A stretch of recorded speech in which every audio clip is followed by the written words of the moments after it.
10th class के math में हम एक्सरसाइज 14.1 सॉल्व कर रहे थे। तो आज हम नेक्स्ट क्वेश्चन करते हैं, क्वेश्चन नंबर 4। देखिए क्वेश्चन नंबर 4 कहता क्या है, इस पर हम बात करते हैं कि क्वेश्चन नंबर 4 आखिर क्या रहा है। ये क्वेश्चन नंबर 4 क्या कह रहा है, 30 women were examined in a hospital by a doctor and the number of heart beat per minute were reported and summarized as follow. Find the mean heartbeat per minute for those women choosing a suitable method. मतलब ये कह रहा है कि किसी अस्पताल में एक डॉक्टर ने क्या किया, 30 महिलाओं के हृदय स्पंदन की जांच की, हृदय मतलब हार्ट बीट की जांच की। तो प्रति मिनट 1 मिनट में कितनी बार उनका हार्ट बीट हुआ, इसको समराइज करके मतलब संक्षेप में एक टेबल के रूप में इन्होंने लिख दिया। हमसे यहाँ पूछा गया है कि हमें माध्य ज्ञात करना है किसी भी सुटेबल मेथड के अकॉर्डिंग, सुटेबल विधि से। तो हम सबसे पहले बात करते हैं, देखिए हमारे पास ये जो टेबल दे रखा है, इस टेबल में आप देख रहे हैं कि number of heart beat per minute वो कितना है, 65 to 68 जो हार्ट बीट थी वो कितने वुमेन्स की है, नंबर ऑफ वुमेन 2 वुमेन्स की है। 68 to 71 जो थी वो 4 वुमेन की है। 71 से 74 तक 3 वुमेन, 74 से 77 8 वुमेन की है। 77 से 87 वुमेन की है। 80 to 83 4 वुमेन की है और 83 to 86 कितनी है, 2 वुमेन की है। तो हमें इसके लिए करना क्या होगा, सबसे पहले हम इसको टेबल बनाएंगे, लेकिन सुटेबल हमें कोई भी मेथड का यूज कर सकते हैं। तो देखिए हम यहाँ पर कर क्या लेते हैं, टेबल को पहले बना लेते हैं। तो चलिए टेबल पे आते हैं। देखिए ये एक हमने टेबल बना लिया है और इस टेबल में हम वैल्यूज रख लेते हैं।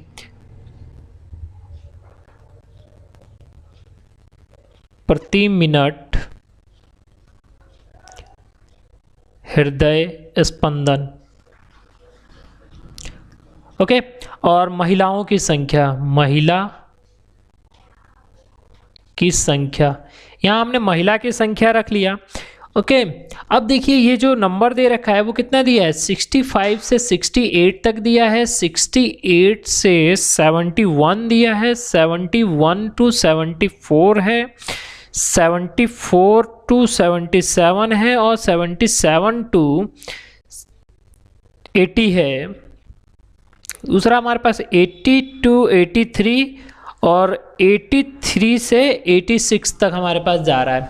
ये हमारे पास महिलाओं की जो हार्ट बीट है उसके अकॉर्डिंग एक वैल्यू गिवन है। अब देखिए यहाँ जो FI है ना, ये क्वेश्चन में ही गिवन है। क्वेश्चन में महिलाओं की जो संख्या वो FI है वो कितना है, 2 4 3 8 7 3 8 7 4 2 4 और 2। ये किसकी संख्या है, महिलाओं की संख्या है। टोटल हमारे पास जो वैल्यू है, टोटल संख्या वो कितनी है, 30 महिलाओं को लिया गया है। तो हमारे पास समीशन FI कितना आ गया, 30 आ गया। लेकिन हम किसी भी विधि का उपयोग करेंगे तो हमें XI की जरूरत पड़ेगी। तो XI निकालने का फॉर्मूला हमने आपको बताया था कि XI इक्वल टू क्या होता है, अपर लिमिट मतलब उच्च सीमा प्लस निम्न सीमा अपॉन 2। तो उच्च सीमा कितनी है, 68 है और निम्न सीमा कितनी है, 65 है। तो 68 प्लस 65 अपॉन 2, ओके। तो हमारे पास कितना आ जाएगा, 3 और 12 13 अपॉन 2, ओके। अब इसे आप डिवाइड कर दीजिए तो 66.5। तो XI हमारे पास कितना आ गया, 66.5। इसी तरह से हम बाकी वैल्यूज को भी निकाल लेंगे, 69.5 72.5 75.5 78.5 और 81.5, 84.5। ये हमने xi फाइंड आउट कर लिया। अब हम यहाँ पर जो यूज करेंगे वो हम यूज करेंगे यहाँ मेथड पग विचलन विधि, स्टेप डेविएशन मेथड। अब देखिए यहाँ पर हम स्टेप डेविएशन मेथड का उपयोग करेंगे। तो स्टेप डेविएशन मेथड जो होता है उसके लिए हमें फॉर्मूले में की ज़रूरत होती है di equal to x I minus a. ठीक है, x है तो हम एक कल्पित मान लेते हैं। क्या मान लेते हैं? कल्पित मान लेते हैं, एज्यूम कर लेते हैं कि इनमें से कोई इतना माध्य होना चाहिए। तो हम इसको एज्यूम कर लेते हैं, क्योंकि ये मिडिल टर्म है तो हम इसे एज्यूम कर लेते हैं a। ओके, तो हमारे पास जो फॉर्मूला बन गया वो कितना हो गया? di equal to x I minus 75.5। अब क्या करेंगे, हम इससे घटाते जाएंगे तो हमारे पास कितना आ जाएगा? -9, -6, -3, 0, 3, 6 और 9। ये हमारे पास आ गया। क्या di फाइंड आउट हो गया। लेकिन हम कौन सा यूज कर रहे हैं फॉर्मूला? स्टेप डेविएशन मेथड का यूज कर रहे हैं। इसके लिए स्टेप डेविएशन मेथड को हमें सॉल्व करने के लिए हमें क्या चाहिए? सबसे पहले हमें ui की वैल्यू चाहिए। तो चलिए हम ui यहाँ फाइंड आउट कर लेते हैं। ui इक्वल टू क्या होता है? di upon 2, di upon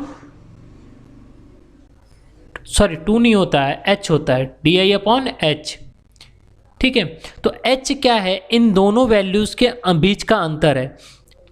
h जो होता है, तो ये h जो है ना, इस h को हम क्या करेंगे? h हमारे पास अंतर होता है, दो इंटरवल के बीच का डिस्टेंस होता है, अंतर होता है। तो देखिए h फाइंड आउट करने के लिए हमें क्या करना है? 68 माइनस 65, इनके बीच में कितने का अंतर है? 3 का अंतर है। तो 3 से हम क्या कर देंगे? इसे डिवाइड कर देंगे, मतलब di अपॉन 3। ओके, अब इसे डिवाइड कर लीजिए तो -3, -2, -1, 0, 1, 2 और 3 आ गया। ओके, अगली वैल्यू हमारी जो आती है वो ui fi होता है। मल्टीप्लाई कर देते हैं, किसकी? fi की और ui की मल्टीप्लाई कर देते हैं, इन दोनों की मल्टीप्लाई गुणा कर देते हैं। तो हमारे पास कितना आ गया? -6, -8, -3, 0, 7, 8, 6। ओके, ये हमारे पास फाइंड आउट होकर आ गया। अब हम इसे सॉल्व कर लेंगे। समीशन ui fi कितना आ जाएगा? 15, 15, 6, 21, 21। ये हमारे पास पॉजिटिव की 21 हो गई, 8 और 3, 11, 6, 17, माइनस का 17 हो गया। कितना बचेगा? 4 बचेगा। तो हमारे पास कितना आ गया? ui fi कितना आ गया? 4 आ गया। और समीशन fi कितना आ गया? समीशन fi 30 आ गया। अब हम क्या करेंगे? यहाँ फार्मूले में वैल्यू को रखेंगे। इससे पहले अब हम देख लेते हैं कि क्या क्या फार्मूले में ज़रूरत पड़ेगी। तो पहले फार्मूले को राइट डाउन करते हैं। एक्स बार इक्वल टू हम बाई यूज हम कौन सा यूज करेंगे? Step deviation method.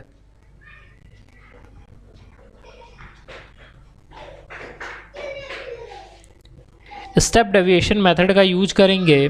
और एक्स बार इक्वल टू क्या होता है? a plus summation fi ui upon summation fi into h। ठीक है, a क्या है? एज्यूम्ड वैल्यू है। एज्यूम्ड वैल्यू हमने कितनी मानी है? 75.5 माना है। समीशन fi कितना आ गया? 4 आ गया। और समीशन fi कितना है? 30 है, इनटू 3, 3 दाएं के 30। तो हमारे पास कितना आ गया? X bar equal to 75.5 plus 4/10। तो इसे हम और ज़्यादा सॉल्व करेंगे तो एक्स बार इक्वल टू कितना आ जाएगा? 75.5 प्लस 0.4, 10 से 4 को डिवाइड करेंगे तो हमारे पास वैल्यू जो आ गई वो कितनी आ गई? 75.9।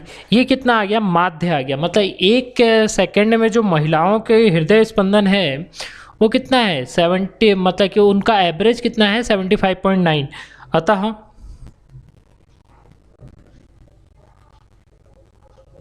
इन महिलाओं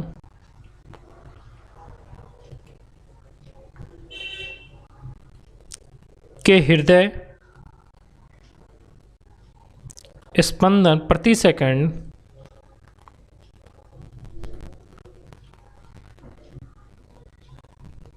प्रति मिनट, सॉरी मिनट लिया है ना, मिनट